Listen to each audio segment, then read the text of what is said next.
Final semi-final knock out ஒத்துக்கிட்டே இருக்கும். ஆமா, அது காரணம் என்ன? ஏதாச்சும் காரணம் ஒரு வெளில இருக்கான். இரு வர்றேன், போய் கண்டுபிடிச்சிட்டா. ஏப்பா ஜடேஜா, என்னப்பா அந்த ஃபீல்டிங் எப்படிப்பா கரெக்ட் பண்ணிட்டு இருக்கியா? அந்த பைபிள்ல தான்.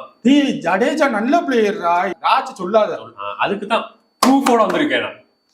உட்காந்து பேட்டிங் பிராக்டிஸ் பண்றானா, அடுத்தவன போட்டு குடுக்கறதுக்கு பிராக்டிஸ் பண்ணிட்டு இருக்க. அக்கமா இல்ல 14 T20 செமில விளையாடணும். சரி, 4 ஓவருக்கு 48 ரன். டேய், அது வெஸ்ட் இண்டீஸ் கூடடா, போட்டாலே அடிப்பேன். 15 ரன் அடிச்சிருக்காரு 26 பால்ல. இதுல சிடி ஃபைனல்டா, பாகிஸ்தான் கூட. அவன் அதேதான். சரி ஓகே, பவுலிங்ல 8 ஓவர்ல 67 ரன். இதெல்லாம் நான் மன்னிச்சிட்டேன்டா. சரி, அங்கிட்டு ஒருத்தன் அடிப்பேன்னு நல்லா விளாண்டுகிட்டு இருந்தான். சரி, அவனை அவுட் ஆக்கி விட்டான். அடுத்ததுக்கு வா, நம்ம ஜெயிச்சிருக்கோம். 2024 T20 ஃபைனல்ல பாத்தீல, ஜெயிச்சோம்ல. அவனும் விளையாண்டான்ல.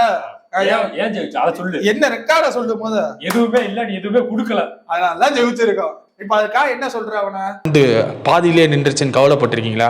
கவலையே வேண்டாம். ஃபுல் ஃபிளெஜுக்கான லிங்க் இங்கே தர்றோம். இல்லை இந்த லிங்கை தொட்டு பார்க்க முடியலைன்னா மதுரை டேக் சேனலில் போய் பாருங்கள்.